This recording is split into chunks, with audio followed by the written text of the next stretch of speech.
Okay, welcome back. Good morning, everyone. It's morning for me anyway. So, in this video, what we're going to start using are memory objects. You could see towards the end of the last video that I was making mistakes, and there were quite a few. It was getting a bit cumbersome to do everything. So every time we were calling a function, we were having to put in lots and lots of arguments and keywords. It was all getting a bit higgledy-piggledy. So we're going to start using objects as a way of demonstrating why they're so much better than doing it the other way. So, but first of all, I'm just going to do a couple of housekeeping sort of things here with the code. So one thing is, if you look down here in critical hits, you've got sort of two lines where it says if crit equals 3 or if crit equals 4. So what I'm actually just going to do is say or crit equals 4, and then we can get rid of that line. If you can do the same thing in fewer lines, it's usually better when you're doing coding for that to be the case. The other thing is, and this time it was totally my fault, that same bug that I mentioned at the beginning of the second video, I think it was, where we're using greater than and less than, we're missing out the equals option. So here in the ranged attack function that I made last time, you can see that if result is greater than twice the agility, we get a critical hit. If the result is less than twice the agility, we get a normal hit. But what will happen is if the result is equal to agility, then neither of these two conditions are fulfilled. Because if the result is equal to the agility, then there's no response. The code won't do anything. It'll just run through to return and quit. So again, I'm just going to put equals in here. So in order to score a critical hit, the attacker must get more than or equal to twice the agility of the defender. Okay, so memory objects. So, as I said before, memory objects are basically sort of things in memory which have attributes. So, you might say like a table is an object, and the attributes of the table might be how many legs it's got, whether it's made of wood or metal, that sort of thing.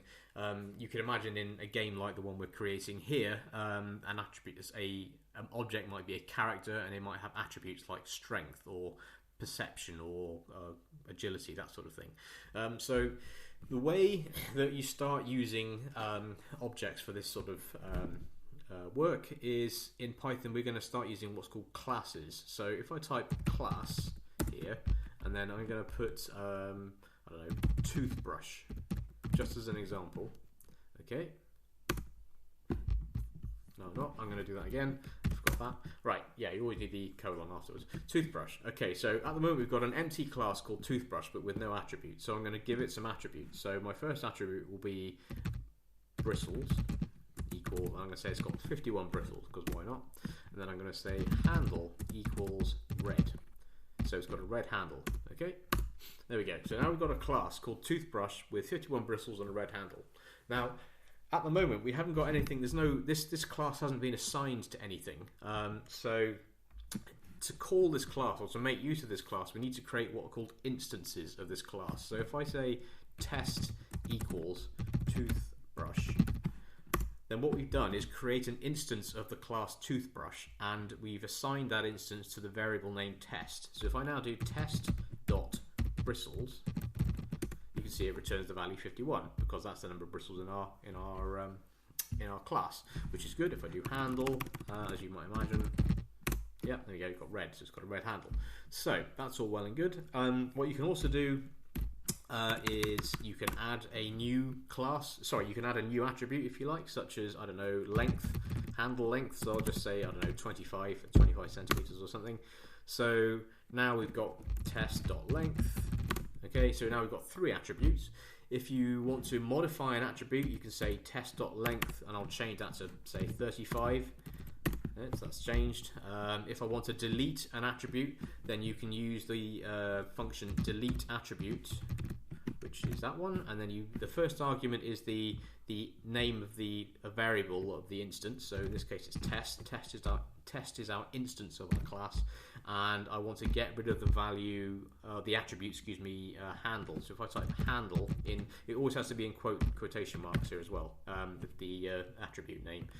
If I now do that, and then do test.handle, it'll throw up an error because it says there's no attribute handle because we've just got rid of it. So you can start to see immediately how this might be useful for a game like the one we're trying to create. You can imagine instead of length here, you have character hit points or skills or character name or all sorts of things.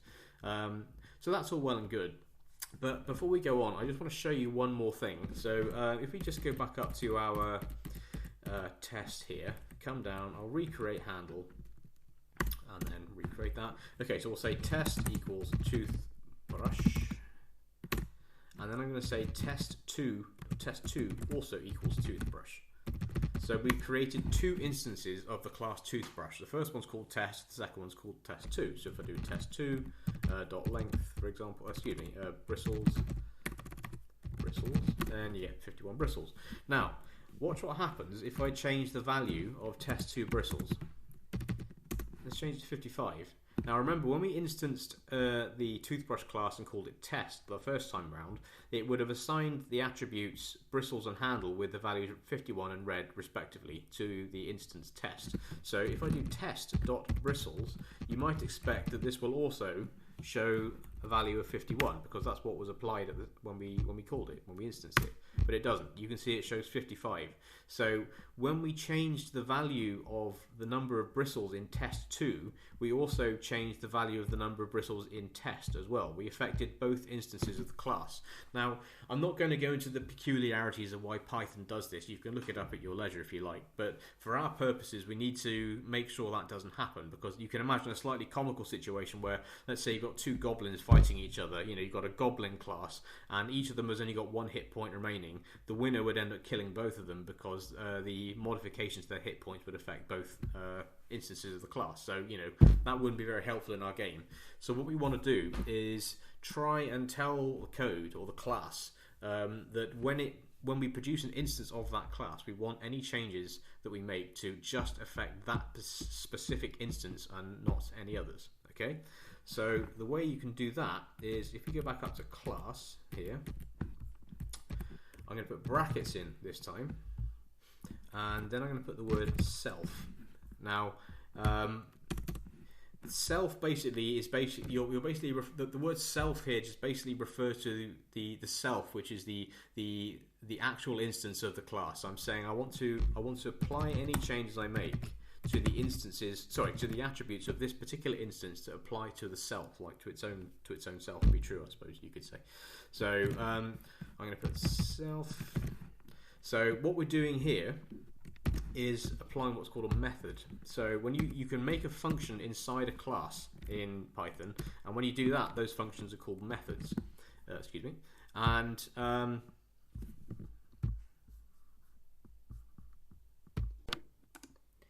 okay, so as I was saying, what we want to do is to create an instance of our class which we can modify and we can use in game, but which isn't going to affect all the other instances of the same class. So that's not very helpful. So what I'm going to do is redefine our class toothbrush. I'm going to put that there. Colon. Right, so what we're going to do now is define a function within a class. So when you define functions inside classes in Python, they're often called methods, but I'm just going to define a function here, def, and then I'm going to do double underscore init, and then brackets, and I'm going to type the word self, and then I'm going to leave it at that, and then under, that's wrong, I need to put a colon there as well because it's a function. Right, so now I'm going to put bristles equals 51 and handle equals red, and then come out of there. So now when I do test equals toothbrush, this time instead of calling it as I've done up here where I said test equals toothbrush, I need to add the brackets after it. Basically what I'm doing there is I'm saying when you instance the class toothbrush, I want you to run this this little function inside it to generate the variable. And in fact I've done this wrong as well. Hang on 2 seconds. I've done this wrong. That's wrong. This needs to be self dot and self dot. Okay, there we go. So the word self there is basically we're just saying apply these values to yourself. Mr. Instance. You know, we're saying we generate an instance, and these attribute values need to be applied to the self of the instance. You don't actually have to use the word self. You can use any word you like here. It's just that convention is that it's the word self, and I'm just going to carry on doing that because it's just easier to think about that way. So anyway, yeah. So let's do test equals toothbrush, but this time with brackets. The brackets basically tell it to run this function here. So I'm going to do test. Now if I do test dot bristles, get 51. That's fine. Let's do, to try and see if this has made any difference to the problem we had earlier, I'll do test2 dot toothbrush. So test2 dot bristles is also 51. Let's do test2 dot bristles plus equals 10. Okay, so test2.bristles should show 61, which it does. Test.bristles, hopefully now, will only still equal 51. So now you can see that we've applied a modification to the class instance test2, which hasn't been applied to the class instance test. So now we've got a way of specifying classes in Python for our game, which you can modify on the fly, basically, without affecting all the other instances as well. So this is something that we really do need to be aware of.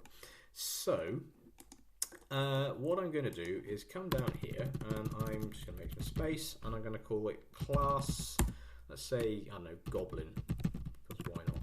Okay, right, goblin, okay. Then I'm going to come down here, and I'm going to define our init function, self.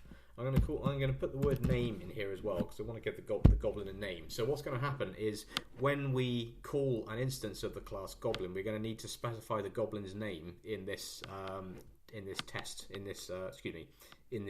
parentheses here. And then underneath we're going to go self.name equals name. And then I'm going to call it so self. Now here we can start to use some of these statistics, some of these attributes up here. So let's do self.strength equals 25, it's only a goblin. Let's self.close quarters equals 30. Self.agility is quite an important one. Let's say that's 40. What else? Let's say self.armor equals 5. What are we missing here? Oh, self.weapon equals 10. So whatever weapon the goblin's holding, it does 10 damage. So again, we'll make this more complicated later on, but just to demonstrate at the moment. So we've got strength, close quarters, agility, magic, armor. I'm going to say self.magic equals 0 as well. Okay, save. So if I import game, okay, so what I'm going to do is I'm going to instance a class of goblin. So I'm going to say let's do test equals game.goblin. Now we got brackets because we're calling the function. I'm going to put the goblin's name in here. You don't need to worry about the self, although it's a positional argument. It's like a sort of almost like a default positional argument. So you don't need to actually type in the word self here. Just leave it. So I'm going to call it gobbo1. There you go, gobbo1 test. So now if I do test.name, got gobbo1 test.close quarters. There you go, 30. So we've got all these nice little attributes.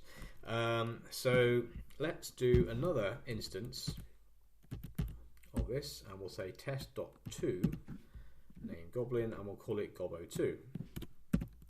Right, so now we've got two instances of test. We've got two instances of the goblin, and we're going to try and see if we can make these two things, two goblins, have a fight with each other, basically, using the combat system that we've already set up. One thing I actually just noticed I forgot to put in here is hit points, which is quite important. So I'm going to put self.hp, and I'm going to say, I don't know, 25 or 20. There you go, 20 hit points. So, right, so let's just do that one again. Import game. Right, test one. In fact, I'm going to call it, instead of calling it test, I'm going to just call it gobbo1 and gobbo2. Like that. There you go. Alright, so we've got two instances of our class goblin. One's called gobbo1, one's called gobbo2, and they've got basically the same stats. So now what we can do is, let's suppose we come up here to our close quarters function. Instead of having to type in all these arguments, what we can do is actually take all of them out and just have, I'm going to say character and target. I'm going to leave the other ones in there for the moment. But now we can come here, we can say, right, so close quarters equals character dot close quarters. Okay, and you see where I'm going with this. We can say agility equals target, because we're using the active character to run the function, is going to be target. Did I call it agility or AG? AG. Agility, yeah. In fact, I'm going to call that, just for future reference, I'm going to change that to agility, but we'll just run with that. Okay, so character agility. Excuse me, agility. Okay. Then what else is there? We need weapon. So weapon equals character dot weapon. Excuse me.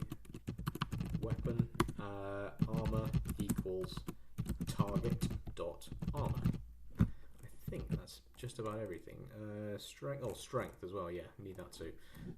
Strength equals strength equals character dot strength. Okay, I think that's all you need for close quarters. So what we've got. We've got damage requires strength, weapon, magic. Oh yeah, I'll do magic as well. Magic equal. I'm just going to state that as 0. I'm not even going to bother looking it up because we're not using it at the moment. Right. So now, if I do import game, and I'm going to redefine the instances of these two classes just to take account of the fact that I've changed the name of the agility attribute. So I'm just going to do that one again quickly. Let's just do this. It's easier. 1, 2, 2. Right. Hopefully this will work. So if I do game dot CQ, and then let's say Gobbo1 is going to be the one who's attacking, Gobbo2 is the one who's going to be defending, and I'll just leave everything else as it is. Defender wins. Okay, so that's worked. So now you can see how much easier it is to make this function work without having to type in all those rather tedious, tiresome arguments. We've designed the code to look up all the attributes itself, so we don't need to worry about that. And you can do the same thing for range as well, of course. So which is what we'll do right now. So if I come down here, ranged. Okay, so we need perception in here. So I'm going to do perception equals character dot perception. Okay. Do we have a perception thing in here? No, we don't. So I'm just going to do that as well. Self dot perception equals. Goblins have got pretty good eyesight, I think, haven't they? Give it 50. There you go. Import game. Right. So again, so now we've got perception, we've got agility. We've got weapon, we've got magic. The only thing that's missing is projectile. So what I'm going to do is I'm going to leave that in. Armor we don't need because that's in as well. I'm going to leave distance and projectile in for the moment. So character and target. So we're using the same basic sort of structure for our calling our procedure as we did for close quarters. Actually, I am going to take projectile out of there, and I'm just going to add a projectile. Self dot projectile equals, I don't know, 4 damage, like a stone or something. Right. So hopefully that might even work for ranged as well. So if we do import game again, redefine our instances of our class. Gobbo2, and then we'll do game.ranged, Gobbo1, Gobbo2. Range. Oh yeah, I need distance, of course. Right, so yeah, so we've got character, target, and distance. So let's say that they are, I don't know, 20 feet apart. Projectile is not defined, you're right. Projectile equals character dot projectile. So although it's a bit tedious and cumbersome typing them all in inside the function, you only have to do it once, and once you got it working, it will work every time. So it's quite a nice sort of easy way to run your code. So if I just do this again, the distance, sorry, yes, of course. So what do we say? 20 feet. There we go. Target hit, 9 hit points caused. Right. Okay. So we've now got a ranged attack, and we've got a close quarters attack using the memory, 2 instances of the memory object Goblin. So let's make this a bit more game-like. So what I'm going to do is for the first time, I'm going to use Pygame here. We imported the Pygame library at the top, but we haven't actually used it yet. So what I'm going to do is say print, and then character.name shoots at, and then target.name. Okay? And then you don't want the text to rattle through on the screen too quickly, so I'm going to put pygame.time.wait, and then I'm going to put 1000 in there.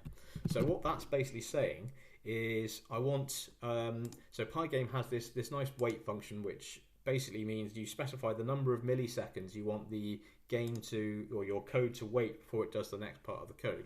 So this is just to sort of slow down or paste the text as it appears on the screen.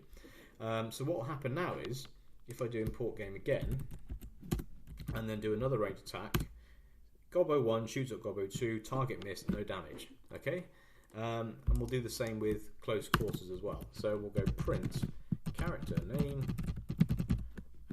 attacks, and then slightly different target dot name at close quarters.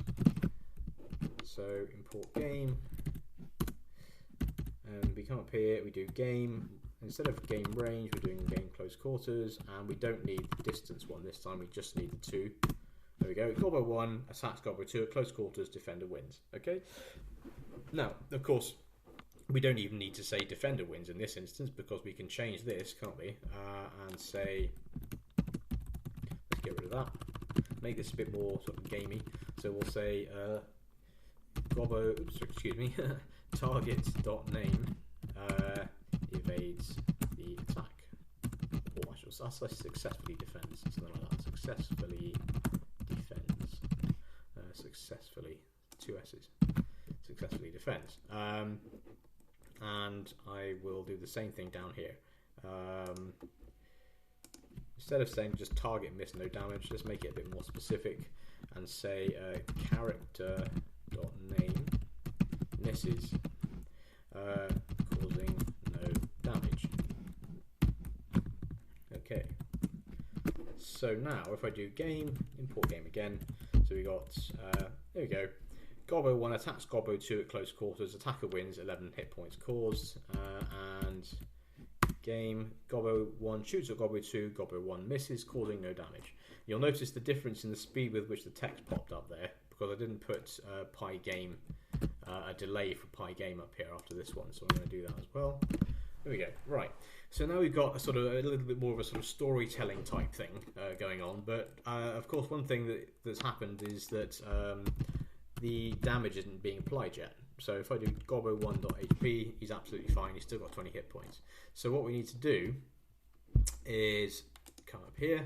Let's suppose we'll start with close quarters first. So we'll say if result is greater than agility or less than 2 times agility, then we've got our number of damage points that were sort of caused. We've got our function, that calculates the number of damage points that are caused. So now all we have to do is just say target.hp minus equals, because remember we can use the mathematical function on the same line as the equal sign, in the same instant part of the line as the equal sign.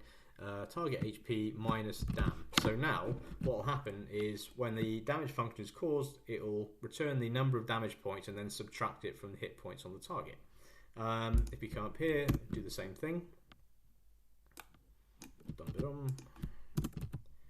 Save. We obviously don't need to do that when the defender wins.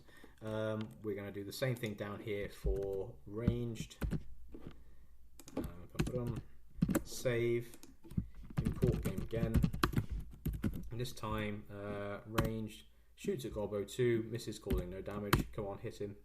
There you go, 9 damage. So now if I go to Gobbo2.hp, he's only got 11 hit points left, so he's just taken some damage. Okay, so now we've got a sort of functioning, sort of and slightly more streamlined combat system, because you know Gobbo2 can now take his turn as well. So we can change this, put Gobbo2 as the attacker, Gobbo1 as the defender, and he misses. So you know, bad luck Gobbo2. But there we go. So we've got the basis for a combat system using memory objects rather than all those cumbersome arguments that we're using earlier on. So obviously it's kind of useful to know whether your character has survived the combat or not. So what we need to do is build in a function now which is going to check to see whether the character is still alive, basically. So if I do def check HP, and then I'm going to put character in here as our positional argument. This is going to be a really simple function, but all I'm going to do is say if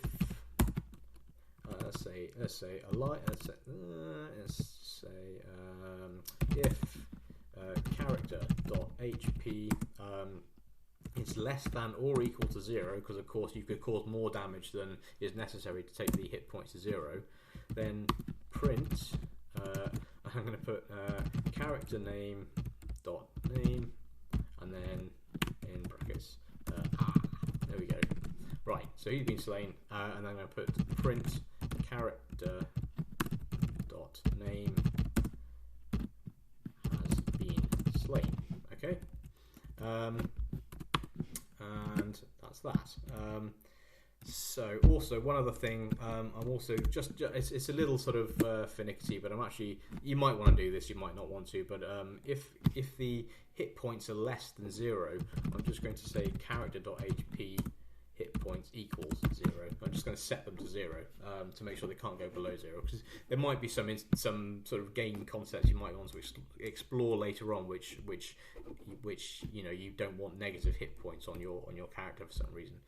So let's import game again, and what I'm going to do is I am going to erase all my variables. Actually, I'm doing it the wrong way around. I'm going to erase all my variables. So fresh start, import game again, and then I need to instance my 2 goblins.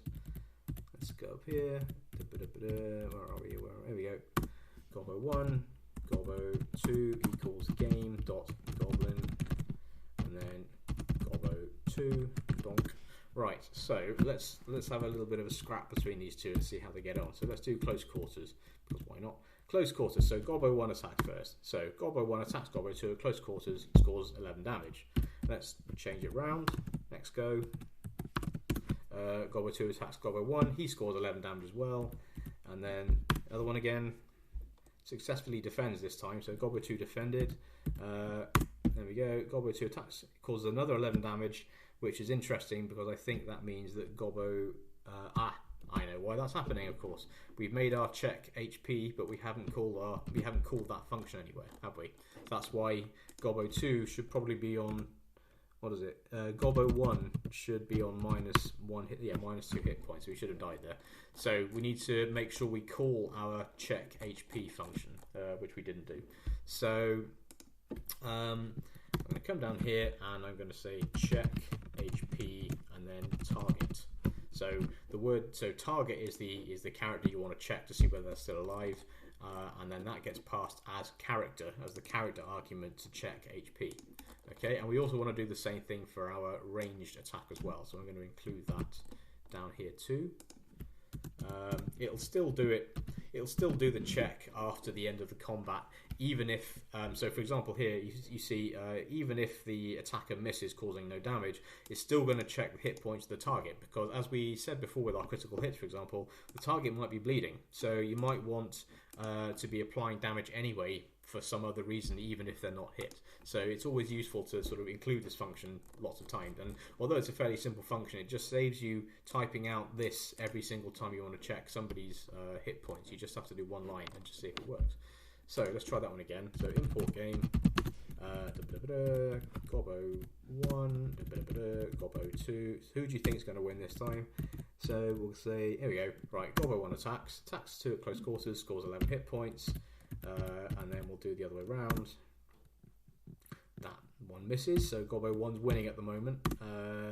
Close quarters, oh, he's missed this time, getting tense. 11, they stun the character, so we haven't implemented what happens when you cause a stun yet. Close, there we go, got him, right. So Gobbo 1 attacks at close quarters, 11 hit points caused. Gobbo 2, Gobbo 2 has been slain. So we now have a functioning sort of combat system which is a little bit more RPG-like, and you can see it's using the attributes of our memory objects, and you can see how much easier it is when you're running the code if you just have to type in 2 arguments rather than a whole bunch of other stuff. So once you've got your attributes being called correctly, then this is a much easier way to run this game. So in the next video, we'll make this a little bit more complicated. We'll start applying like maybe sort of critical hit conditions or that sort of thing, just to make it a bit more, add some more depth to our realism. Okay, I'll see you in the next video.